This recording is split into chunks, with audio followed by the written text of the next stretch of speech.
Փաշինյանի օգտին չէ ժամանակը եւ ընդհանրապես վաղուց ժամանակը նրա օգտին չէ։ Փաշինյանն ինքը պարտված է, բայց ընդդիմությունը որպես այդպեսին Հայաստանում դեռ հաղթած չէ։ Ներկայումս անգամ իշխանությունից հեռանալու ամենամեծ ցանկության դեպքում իշխանությանը մնալը ավելի հեշտ է, քան հեռանալը։ Մեծ է իրավիճակ փոխելու հնարավորությունը, ինչն էլ ըստ իս անհանգստացնում է վարչապետ Փաշինյանին։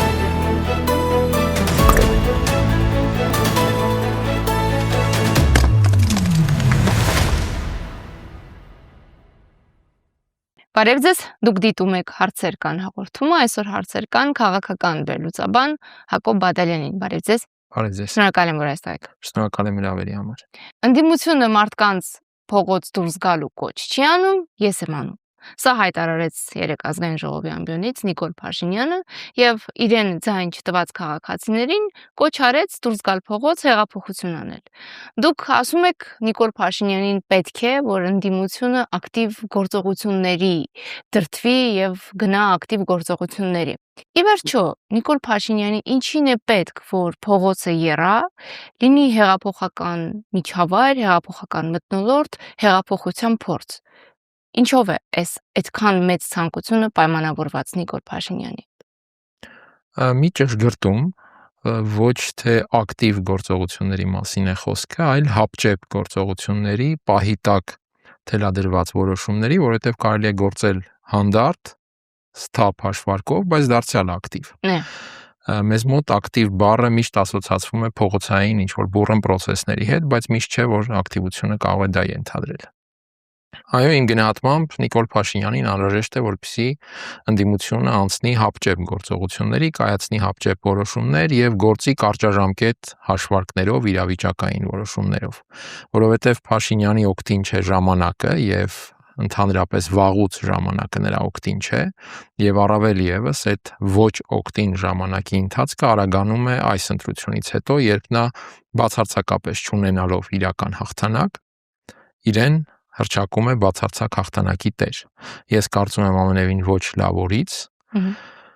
եւ այս հանգամանքը իհարկե նրա մոտ առաջացնում, խորացնում է անհանգստությունը։ Հիմա այդ անհանգստությունը փարատելու եւ որոշակիորեն իր բարդ վիճակը հավասարակշռելու համար նրան անհրաժեշտ է, որպեսզի ընդդիմության մոդել ստեղծվի իրավիճակ, երբ ժամանակը չի աշխատի նաեւ ընդդիմության օգտին կամ ընդդիմությունը չի կարող օգտագործել ժամանակը առավել օպտիմալ որոշումներ կայացնելու եւ երկարաժամկետ ռազմավարություն մշակելու համար։ Եվ իմ գնահատմամբ Փաշինյանը ակնհայտորեն փորձում է մղել ընդդիմության այդ հապճեպ որոշումների, այդ թվում իհարկե փողոցային գործողություններ ասվածի։ Իմ համոզմամբ փողոցային ակտիվ եւ արդյունավետ գործընթացի ռեսուրս պարզապես չկա, մի շարք պատճառներով, մի շարք հանգամանքներից ելնելով, թե ներքին թե արտաքին ռեսուրս չկա։ Գործնականում այսօր չկա այդ ռեսուրսը, որովհետև Նիկոլ Փաշինյանն ինքը պարտված է, բայց ընդդիմությունը որպես այդպեսին Հայաստանում դեռ հաղթած չէ։ Եվ այդ հաղթանակը միշտ չէ կամ ամենևին պարտադիր չէ, որ ձևակերպվի ընտրության արդյունքով կամ որևէ դե յուրե ձևակերպում ստանա։ Ընդդիմությունը դեռևս հաղթած չէ նաև հասարակական մտքի հանդեպ իր ազդեցությամբ։ Այն մեծ է, այն զգալիորեն մեծացավ այս նախընտրական շրջանում իմ գնահատմամբ նկատելիորեն ճշգրիտ աշխատանքի շնորհիվ, բայց դեռ այնպիսին չէ, երբ կարող ենք խոսել աներկբա հաղթական վիճակի մասին ընդդիմության այդ հարթությունում։ Եվ հետևաբար այս ուղղությամբ է պետք տանել ընդդիմությանը աշխատանքը եւ հիմա Նիկոլ Փաշինյանը փորձում է, կարծում եմ, թույլ չտալ, որպեսզի ընդդիմությունը շարունակի այդ տրամաբանությամբ աշխատել եւ տանում է դեպի այդ հապճեպ որոշումների, եթե մի քիչ ժողովրդական լեզվով ասեմ, թասիբի գցելու ճանապարհով հայտարարում է, չէ, եթե կեղծվել են ընտրությունները, բա դուք ինչու հիմա փողոցում չեք եւ այլն։ Այս ամեն ինչը իմ գնահատմամբ միտված է դրան։ Իդեպ երևի շատ պատկերավոր կարելի է ասել, ինչպես ինքը իրեն շատ շտապ եւ հապճեպ հռչակեց վարչապետ, այնպես էլ հիմա կարծեք փորձում է ընդդիմության առաջնորդ իրեն հռչակել միևնույն ժամանակ։ Պարոն Բադալյան, դուք խոսում եք ընդդիմության երկարաժամկետ հավասարակշռված գործելավոճի կարևորության մասին։ Ես հիշում եմ, որ դուք այս սկզբունքի, այս տակտիկայի կարևորության մասին խոսում եք եկեղեցի Նիկոլ Փաշինյան առճակատման այդ բուռն փուլում եւ նշում եք դարձյալ, որ Նիկոլ Փաշինյանը անդադար սադրում է եւ ամենայն հայոց կաթողիկոսի խաղաքարտը, հաղթաթուղթը այդ սադրանքներին չտրվելու մեջ է, ժամանակի վրա խաղալու մեջ է։ Փաստորեն Գոնե այս փուլի համար մենք կարող ենք արձանագրել, որ այդ տակտիկան հոգուտ եկեղեցու աշխատեց։ Նույնը փաստորեն պնդում եք ընդդիմության պարագայում, այո։ Ես կարծում եմ, այո, այդպես է նաև ընդդիմության պարագայում, ընդ որում ընդդիմության պարագայում էլ ես այդ տրամաբանությամբ աշխատանքի անհրաժեշտության մասին խոսում եմ շատ վաղուց, դեռ 21 թվականի ընտրությունից հետո եւ առհասարակ Հայաստանում ընդդիմության խնդիրների մասին խոսելիս իմ տեսակետը արտահայտելով, ես միշտ նշել եմ, որ մեր ընդդիմությունների աքիլեսյան գարշապարն այն է, որ իրենք չունեն երկարաժամկետ ռազմավարություն եւ իրենց գործունեությունը միշտ եւ զգալիորեն պայմանավորված է եղել այդ կարճաժամկետ իրավիճակից բխող որոշումներով եւ անելիքներով։ Եվ սա միշտ օգտագործել են բոլոր ժամանակների իշխանությունները, այսինքն ընդդիմության ռազմավարական հայեցակարգի բացակայությունը միշտ եղել է բոլոր ժամանակի իշխանությունների հաղթաթուղթը։ Հիմա այդ հաղթաթուղթը Փաշինյանի ձեռքին է, կամ ձեռքին էր իմ գնահատմամբ մինչև 2025 թվական, որովհետեւ 25 թվականից սկսած եւ այստեղ գուցե զգալիորեն դեր խաղաց հենց եկեղեցու հանգամանքը, ուղակի թե անուղակի, ընդդիմությունը ձեռնմուխ եղավ հասարակության հետ աշխատանքին, այս շատ թե քիչ երկարաժամկետ կամ տվյալ պարագայում կարող ենք ասել միջնաժամկետ տրամաբանությամբ։ Ընդդիմությունը դուրս եկավ Փաշինյանին Թուրքիև դավաճան ասելու վրա կատարված խաղադրույքից, դերևս տեսնելով նաեւ, որ այդ խաղադրույքը բացի Փաշինյանի օգտին պատտվելուց ուրիշ ոչ միտեղ չի տանում։ Եվ սկսեցին աշխատել հասարակության հետ։ Ու այն արդյունքը, որ եղավ ընտրական process-ում, դա նաև այդ աշխատանքի արդյունքն է, որովհետև կրկնեմ, ընտրական process-ում Նիկոլ Փաշինյանը պարտվել է ըստ էության, որքան էլ թվաբանորեն իր ձայները ավելի շատ են, քան տոկոսային հարաբերությամբ պարտվել է ինքն իրեն եւ ընդդիմությանը հաջողվել է անել առնվազն այդ կարևորը։ Եվ այս տեսանկյունից, եթե շարունակվում է այդ տրամաբանությամբ աշխատանքը, ապա հեռանկարում կարծում եմ բավականին մեծ է իրավիճակ փոխելու հնարավորությունը, ինչն էլ ըստ իս անհանգստացնում է վարչապետ Փաշինյանի։ Ես եկեղեցու հետ իրավիճակի համեմատությունը շարունակեմ, ինչպես այն պարագայում, այնպես էլ հիմա, եթե կհիշեք, այնուամենայնիվ հանրային տրամադրությունը մղում էր, ուզում եմ ասել ակտիվ, բայց կխմբագրեմ բառը, հապճեպ գործողությունների։ Եթե կհիշեք, ձևավորվել էր մտայնություն, որ եթե եկեղեցին հապճեպ եւ տեսանելի քայլեր չի կատարում, ուրեմն դրանք ընդհանրապես չկան։ Նույնը ընդդիմության պարագայում է։ Այս օրերին էլ հանրային որոշակի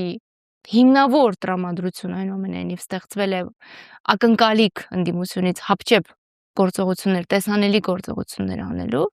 բայց դա երևի թե նաև պայմանավորված է վերջին տարիներին ընդդիմության գործելավոճով, որովհետև ընդդիմությունը ինքը իր սուր հռետորաբանությամբ ստեղծել էր իրավիճակ, որ հենց հիմա եւ հենց այս պահին է պետք գործել, հակառակ դեպքում շատ ուշ է լինելու։ Հանրային տրամադրության մասով շատ դժվար է գնահատել իրականում ինչպիսին է հանրության տրամադրությունը, որովհետև մեր գնահատման հիմնական չափանիշը թերևս Facebook-յան միջավայրն է, իսկ այդտեղ տրամադրություն ստեղծում են նաև հանրությունից դուրս ինչ-որ վիրտուալ շրջանակներով։ Ես կարծում եմ, այստեղ կասկած չկա, որ Facebook-ում տրամադրություն ստեղծելը բավականին հեշտ գործ է այդ տեսանկյունից։ Իսկ ինչպիսին է իրականում հասարակության տրամադրությունը, սա ես կարծում եմ մեծ հարց է եւ նաև սրա մասին է վկայում հենց այն հանգամանքը, որ ընտրական process-ում այդուհանդերձ իշխանության պարտություն արձանագրվում է, իսկ ընդդիմության հաղթանակ չի արձանագրվում։ Սա վկայում է այն մասին, որ հանրային տրամադրությունները այդուհանդերձ այդքան էլ միարժեք չեն։ Հետևաբար առավել եւս ընդդիմադիր ուժերը չպետք է առաջնորդվեն հասարակության ոչ միարժեք տրամադրություններով, այլ հակառակը պետք է փորձեն հասարակության հետ այդ աշխատանքով, որի մասին խոսեցի,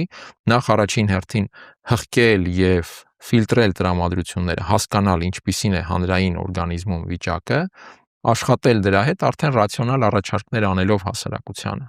եւ իրական գետնի վրա փոխելով իրավիճակը, այլ ոչ թե այդ վիրտուալ իրականության մեջ։ Եթե տրվել են խոստումներ կամ արվել են հայտարարություններ, որոնք այդպես աներկբա եւ միարժեք հաղթանակի կամ կտրուկ փոփոխությունների մասին են եղել, ապա այստեղ իրենք այդ ամենի պատասխանատվության տակ են եւ հիմա ուրեմն թող հասարակությանը բացատրեն, թե ինչու չի եղել դա եւ ինչ պետք է անել հիմա։ Բայց նաև շատ կարևոր է, որպեսզի ընդդիմությունը այդուհանդերձ չմնա իր խոստումների գերի, եթե դրանք ունեցել են որոշակի ռացիոնալություն կամ հաշվարկային իմաստով որոշակի սխալ կամ որոշակի շեղում։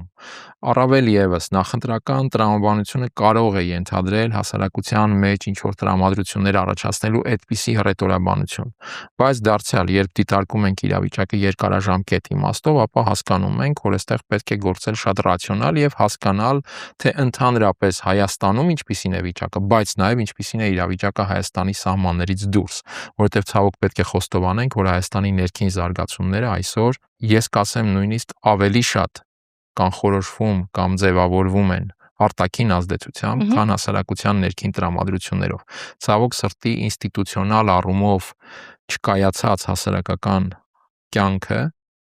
միշտ խոցելի է արտաքին բազմակի ավելի կայացած տեխնոլոգիաների եւ ինստիտուտների ազդեցության հանդեպ։ Երեք ազգային ժողովում Նիկոլ Փաշինյանը կարծում մի ուշագրավ հայտարարություն արեց։ Անդրադառնալով Հաջիևի այցին, նշեց, որ նման մի հանդիպում նախատեսվում է դեպի Ադրբեջան եւ ընդգծեց, որ այդ շփումները ուշադրություն այսպես կոչված խաղաղության գործընթացի դինամիկայի վերականգնման համար են։ Մենք այս ամբողջ ընթացքում հետևելով իշխանության մեսիջներին, հռետորաբանությանը կարող ենք հանգիստ արձանագրել, որ որևէ միլիմետր իշխող ուժը չի շեղվել Ադրբեջանի հետ հարաբերություններում իր հռետորաբանությունից, մեսիջներից, սկզբունքներից։ Բայց փաստորեն Փաշինյանը արձանագրում է այդ դինամիկայի անկում, խաթարվել է դինամիկան եւ հիմա վերականգնելու խնդիր ունեն։ Եվ մյուս կողմից էլ Նիկոլ Փաշինյանի այս շարունակվող կոշտ հռետորաբանությունը ներքաղաքական շատերի գնահատմամբ պայմանավորված է արտաքին ճնշումներով։ Փաշինյանը այստեղ անկեղծ է իմ գնահատմամբ, ինչ է նշանակում դինամիկայի վերականգնում։ Մենք տեսնում ենք, որ նախընտրական այս շրջանում process-ը Ադրբեջանի պայմանների հանդեպ Հայաստանի լոյալության ձևավորման տեսանկյունից դանդաղել էր, որովհետև դա խնդիր կառաջացներ Փաշինյանի համար նախընտրական շրջանում։ Եվ երբ հիմա նա խոսում է դինամիկայի վերականգնման մասին, ըստ ամենայնի խոսքը հենց այդ տրամաբանության մասին է, որովհետև մենք տեսել ենք process-ը վերջին 2-3 տարիներին ծավալվել է հետևյալ բանաձևով, այսպես ասած, Ադրբեջանը ինչ-որ օրակարգ եւ պայման է առաջ քաշում եւ Երևանի հետ սկսում են քննարկել ինչպես է Հայաստանը հարմարվելու այդ ամենին եւ ինչպես են Հայաստանի հասարակությանը մատուցելու այդ ամենը որպես ինքնիշխանության ձեռքբերում։ Նախընտրական այս շրջանում դա որոշակիորեն կանգնել էր, կրկնեմ, որովհետեւ կարող էր նպաստավոր չլինել միավորների տեսանկյունից եւ հիմա դինամիկան կվերականգնվի։ Օրինակ, կարծում եմ սահմանազատման եւ սահմանագծման գործընթացի իմաստով, որը ես բազմիցս առիթ ունեցել եմ հիշատակելու եւ ոչ միայն ես, համաձայնեցվել է սկզբունքորեն ավելի քան 1.5 տարի առաջ, կանոնադրություն է հաստատվել, ուղղությունը մշակեցին, թե հյուսիսից հարավ են իրականացնելու եւ այլն, բայց չի մեկնարկել։ Հարց է առաջանում ինչու, որովհետեւ մեկնարկը կենթադրեր թերևս առարկայական համաձայնություններ, որոնք չէին բխում այդ քարոզչական նպատակահարմարության տեսանկյունից։ Հիմա այդ ամենը դինամիկայի առումով կվերականգնվի։ Եվ ըստ ամենայնի Նիկոլ Փաշինյանը խոսում է հենց այդ մասին։ Դուք նշեցիք, իշխանությունը չի հրաժարվում իր սկզբունքներից, մոտեցումներից։ Ես մի վերապահում կանեմ, դրանք իր սկզբունքները եւ մոտեցումները չեն, դրանք իրավիճակից բխող թելադրանքն է, որին իրենք ադապտացվել են, որովհետեւ չեմ կարծում, թե այդ տեսանկյունից Հայաստանի կառավարող ուժը ունի սկզբունքներ եւ մոտեցումներ։ Մենք տեսնում ենք, մարդիկ կարող են այսօր մի բան հայտարարել, հետո ըստ իրավիճակի հայտարարել մեկ այլ բան։ Հիմա իրավիճակը այնպիսին է, որ իշխանությունը պահելու միակ տարբերակը այդ բանաձևի մեջ տեղավորվելն է։ Եվ հիմա իրանք տեղավորվել են այդ բանաձևի մեջ, դա իրենց սկզբունքները եւ մոտեցումները չեն։ Սկզբունքը իրենց համար մեկն է. ինչ անել իշխանությունը, որն է ձեռնտու իշխանությունը պահելու համար, որն է ավելի հարմար եւ ավելի հարմարավետ միջավայր ապահովելու տարբերակը։ Ներկայումս վերջին 3-4 տարիներին դա Ադրբեջանի պայմաններին եւ պահանջներին հարմարվելն է։ Զրույցում պարբերաբար ընդգծեցիք այն մասին, որ ժամանակը իր օգտին չի աշխատում։ Դա ինչով է պայմանավորված։ Եվս մեկ անգամ ընդգծեմ արտաքին որոշակի ճնշմամբ, պարտավորություններով, որոնք այդուհանդերձ Նիկոլ Փաշինյանը պետք է կատարի եւ դրանք կատարելը կարող է Հայաստանում հանրային լուրջ արձագանք ենթադրեն։ Իմ գնահատմամբ խորհրդարանի ընտրության այս process-ում Փաշինյանը երկու այսպես հակադիր թվացող ծայրահեղությունների միջև էր, դիլեմայի միջև էր։ Կամ հաղթել այնպես, որ այդ հաղթանակը լինի համոզիչ, կամ պարտվել համոզիչ դրսի համար, որովհետև ես կարծում եմ Փաշինյանի համար ներկայումս անգամ իշխանությունից հեռանալու ամենամեծ ցանկության դեպքում իշխանությանը մնալը ավելի հեշտ է, քան հեռանալը։ Այսպիսին է նրա իշխանության, այսպես ասենք, կառուցվածքը այլևս վաղուց։ Եվ այս տեսանկյունից նա ոչ կարողացավ համոզիչ հաղթել, եւ ընդհանրապես չկարողացավ հաղթել ըստ էության խորքային իմաստով, եւ ոչ էլ կարողացավ համոզիչ պարտվել, տարօրինակ չթվա այս ձևակերպումը։ Սա առաջացնում է ծանր վիճակ, որովհետև արտաքին աջակցությունը, որ նա ստացավ, ուներ շատ հստակ գին, եւ այդ գինը ընդհանուր առմամբ տեղավորվում է հենց նշածս բանաձևի մեջ, առավելագույն արագ ադապտացվել Ադրբեջանի պայմաններին, որովհետև նաև մյուս արտաքին դերակատարներն են այդ միջոցով տեսնում ռեգիոնում իրենց շահերը առաջ մղելը։ Հայաստանը որքան շուտ կհամաձայնի Ադրբեջանին, որպեսզի հետո դրա հիման վրա կառուցվեն արդեն ավելի գլոբալ սխեմաները ռեգիոնի հետ կապված։ Եվ այստեղ չունենալով համոզիչ հաղթանակ, Նիկոլ Փաշինյանը անկարող է լինելու կամ ժամանակի ընթացքում ավելի ու ավելի բարդ է իր համար լինելու այդ ամեն ինչը առաջ մղել։ Եվ ինքը գործնականում հայտնվելու է շատ ավելի խորը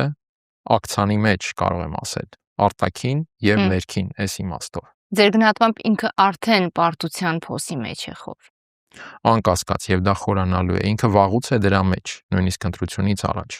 Ընտրությունից դուրս գալ այդ փոսից չստացվեց ոչ հաղթանակի, ոչ անգամ այդ համոզիչ պարտության միջոցով։ Եվ հիմա այդ փոսը իր համար ավելի խորանալու է եւ իր հետընտրական այս պահվածքը պարզապես դրա վկայությունն է եւ դրա անշուշտ զգացումն ու գիտակցումը, որովհետեւ որևէ մեկը Փաշինյանից ավելի լավ չեմ կարծում թե գիտակցում է այն բարդ իրավիճակը, այն ծանր վիճակը, որում ինքը գտնվում է շատ վաղուց։ Նիկոլ Փաշինյանը այդ քաղաքական նախագծի ամբողջ կենսունակությունը ատելության հռետորաբանության մեջ է։ Ինքը սնուցվում է բևեռացում առաջացնելով, սնուցվում է ատելության խոսք տարածելով, ընդդիմադիր ուժերին դեմոնիզացնելով, եւ եթե այդ Նիկոլ Փաշինյան պրոյեկտը սրանով սնուցվում է, Հայաստանի Հանրապետությունը որպես քաղաքական օրգանիզմ դրանից հյուծվում է եւ առավելապես հյուծվում է հայ հանրությունը։ Երևի թե նաեւ հենց դրա համար է, որ դուք ասում եք, ընդդիմությունը պետք է հանրային այլ իրականություն ստանա։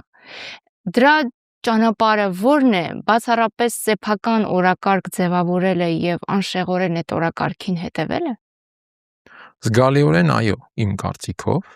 Իհարկե հնարավոր չէ չարձագանքել այն օրակարգին, որ կա պետական առումով,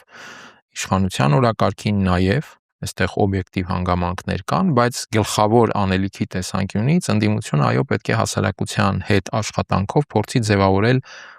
այլ իրականություն եւ օրակարգ, որը միևնույն ժամանակ ազդեցիկ կլինի նաև արտաքին դերակատարների համար, այսինքն մի օրակարգ, որը հնարավոր չի լինի հաշվի չառնել նաև արտաքին միջավայրից։ Այսինքն Փաշինյանը ունի լեգիտիմության ճգնաժամ եւ դա հստակ է արտաքին ուժերի համար։ Հիմա պետք է որ Հայաստանում գետնի վրա ձևավորվի ընդդիմության լեգիտիմություն։ Այո։ Եվ սա իհարկե հենց համբերատար եւ սառնասիրտ աշխատանքի միջոցով է հնարավոր անել իմ գնահատմամբ։ Ես ուրիշ տարբերակ չեմ տեսնում։ Գուցե կան այլ ճանապարհներ տեսնողներ, ես չեմ տեսնում եւ չեմ համարում, որ իրատեսական է այլ ճանապարհը։ Հնարավոր չէ տասնամյակով քանդված իրավիճակը, իսկ Հայաստանում ցավոք սրտի իրողությունները եւ այդ կոնստրուկցիան քանդվել է տասնամյակով, հնարավոր չէ դա վերականգնել ամիսների ընթացքում։ Եվ հենց այստեղ է նաև խնդիրը։ Միշտ փնտրվել է կամ խոսակցությունը միշտ ծավալվել է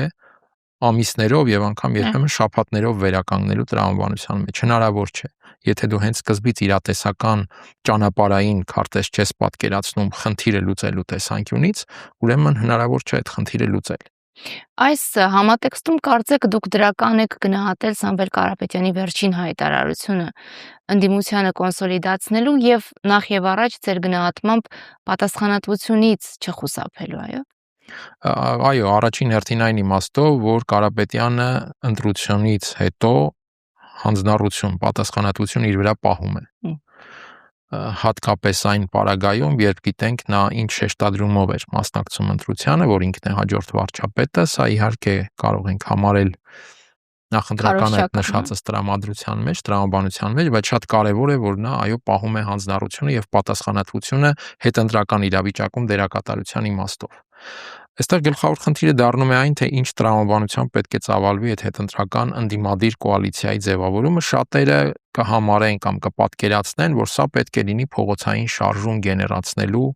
ինչ որ մեխանիզմ, որովհետեւ բոլորի մտքում փողոցային շարժումն է, այսինքն այդ Հայաստանի հասարակությունը էլի տասնամյակով ընկել է այդ միտինգային լուծումների ծուղակը։ Եվ այստեղ նույնիսկ անգամ այն բանից հետո, երբ ակնհայտ պարզ է, որ օրինակ 2018-ին այդ միտինգային հաջող լուծում թվացող մեխանիզմը ինքը հետնաբեմային քաղաքական այո լուծումների արդյունք էր եւ ոչ թե ինքն էր բերել լուծումների։ Բայց նույնիսկ դրանից հետո շատ մարդիկ դեռ շարունակում են մնալ այդ միտինգային լուծումների տրամաբանության մեջ։ Պարզապես վեճ է այնտեղ է, թե կտրուկ ու այսպես կոշտ գործողությունները բավարար են, թե բավարար չէ։ Եվ այս տեսանկյունից շատ կարևոր է, թե ինչ տրամաբանությամբ է աշխատանքը կատարվելու։ Հետընտրական ընդդիմադիր կոալիցիա ձևավորել այս գաղափարը ինքնին ինձ համար ողջունելի գաղափար է, բայց ես պատկերացնում եմ ինքս հետևյալ տրամաբանությամբ։ Նախ պետք է ձևավորել հանրային ընդհանուր պատկերացում ապագայի վերաբերյալ, մոտ, միջնաժամկետ, հեռու ապագայի վերաբերյալ, եւ հետո այդ պատկերացման ներքո ձևավորել դրա քաղաքական առաջարկը եւ հետագայում սպասարկումը։ Այսինքն հիմքում դարձյալ պետք է լինի հասարակության տրամադրությունները, ակնկալիքները եւ այլն հասկանալը եւ դրան արձագանքելու մեխանիզմ, բովանդակություն, մեթոդաբանություն մշակելը։ Արդյունավետ իհարկե։ Եթե հասկանալով դրա վրա կառուցվի, ես կարծում եմ արդյունավետությունը կլինի մեծ հավանականությամբ, եթե ոչ աներկվա։ Եվ այս տեսանկյունից ես կարծում եմ, եթե այս տրամաբանությամբ լինի աշխատանքը, հաջողության հնարավորությունը, ինչպես նշեցի, բավականին մեծ է, բայց պահանջելու է,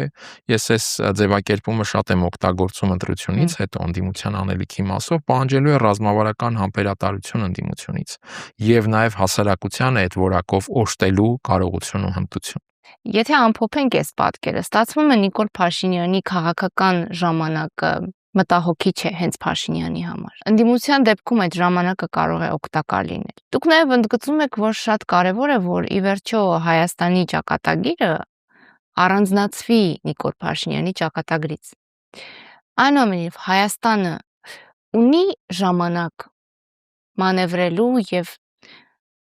Նիկոլ Փաշինյանի ճակատագրի բեռից ու ծանրությունից դուրս գալու։ Հայաստանը ժամանակ չունի, բայց ես ինչու եմ նշում այդ աշխատանքը ընդդիմության անելիքը։ Դա Հայաստանի համար ժամանակ եւ տարածություն բացելու աշխատանքն է, իմ գնահատմամբ։ Երբ սկսի իրավիճակ փոխվել գետնի վրա եւ այդ իրավիճակը պարունակի ինստիտուցիոնալ պատկերացումներ ու հեռանկարներ, արդեն առաջին իսկ քայլերը կարող են փոխել իրավիճակ եւ ընկալումներ Հայաստանի վերաբերյալ։ Եվ եթե տեղի ունենա իրական փոփոխության մեկնարկ, ամենևին պարտադիր չէ սպասել, երբ այդ փոփոխությունը կլինի ամբողջական եւ անշրջելի։ Արդեն իսկ դա իր ազդեցությունը կբերի Հայաստանի հանդեպ վերաբերմունքի իմաստով, Հայաստանի ներսում հասարակական տրամադրությունների եւ հարաբերությունների իմաստով, բայց պետք է սկսել այդ գործընթացը, այսինքն երկարաժամկետ հաշվարկով հստակ պլանավորված աշխատանքը պետք է սկսել եւ եթե կրկնեմ, առաջին փոփոխությունը այդ տեսանկյունից արձանագրվի, պետք չէ սպասել ամբողջական փոփոխության։ Դա արդեն կամաց կբացի Հայաստանի համար այդ ամբողջականին գնալու լրացուցիչ ժամանակ եւ տարածություն։ Իմ պատկերացմամբ իհարկե գուցե ես սխալվում եմ։ Շնորհակալություն։ Ես եմ շնորհակալ։ Հուսանք, որ չեք սխալվում։ Հուսանք։